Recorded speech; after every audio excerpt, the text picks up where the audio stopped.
என்ன கதை கேட்க வந்துட்டீங்களா? நானும் கதை சொல்ல வந்துட்டேன். அத்தியாயம் 6, இதயம் அறிந்த ரகசியம். உண்மை நெருங்கும்போது என்ன ஆகும் பார்க்கலாமா? மீரா கார்டோர் மூடியதும் அரவிந்த் சில வினாடிகள் அதே இடத்துல நின்றான். கார் என்ஜின் ஓடினாலும் அவன் மனசு அங்கேயே நின்று போனது. இந்த அளவுக்கு ஒரு மனுஷி எப்படி மனசுக்குள்ளே இடம் பிடிச்சா?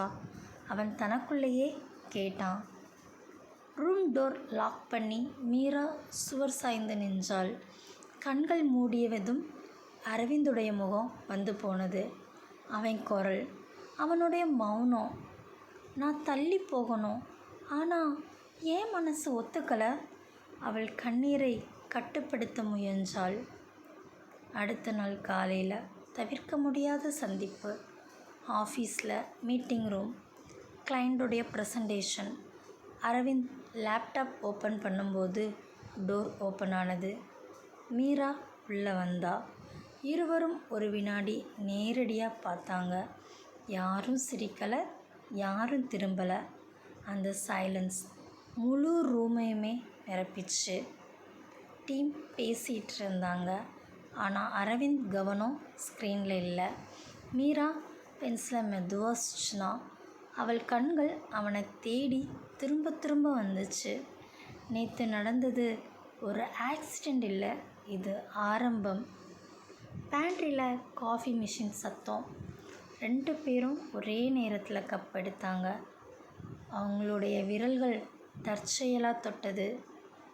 மீரா உடனே விலக முயன்றா. அரவிந்த் மெதுவா, சாரி. அவள் தலையை ஆட்டினா. ஆனால் அந்த தொடுதல் மறக்க முடியாதது.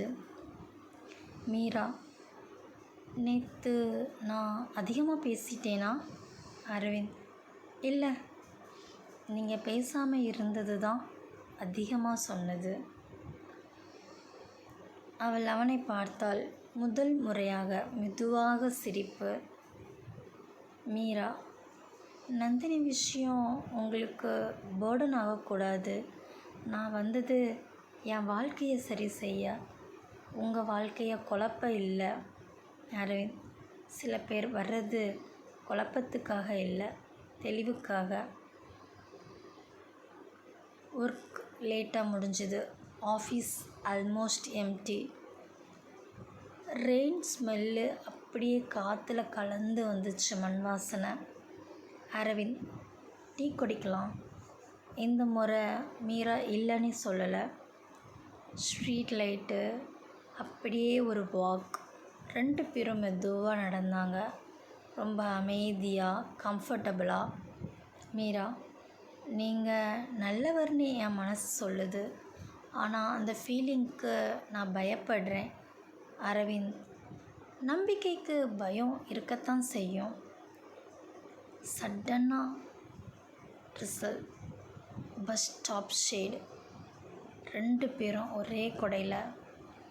மீரா கை அவன் கையை பிடிச்சிது. இந்த முறை தற்செயல் இல்லை. அவள் மெதுவா, நான் கண்ட்ரோலை இழக்கிறேன். அரவிந்த், நானும். 2 பேரும் ஒருத்தரை ஒருத்தர் பார்த்தாங்க, ரொம்ப கிட்ட, மூச்சு கேட்கக்கூடிய அளவுக்கு. ஆனால் யாரும் காதல்னு சொல்லிக்கல. அந்த சொல்லுக்கு இன்னும் நேரமும் வரல. மீரா, நம்ம இதயம் இப்போ முடிவு எடுத்தாச்சு போல், ஆனால் நம்ம வாழ்க்கை அதை அனுமதிக்குமா? அரவிந்த், அதை நாம் தான் மாற்றணும். சில காதல்கள் மெதுவாக வேரூஞ்சோம். அவை புயலை கூட எதிர்க்கும். இவங்க கதையில் என்ன நடக்க போகுதுன்னு பொறுத்திருந்து பார்க்கலாம். அத்தியாயம் 7க்காக வெயிட் பண்ணுங்கள். இந்த கதை பிடிச்சிருந்தால் லைக் பண்ணுங்கள், அப்படியே சப்ஸ்கிரைப் பண்ண மறந்துடாதீங்க. தேங்க்யூ.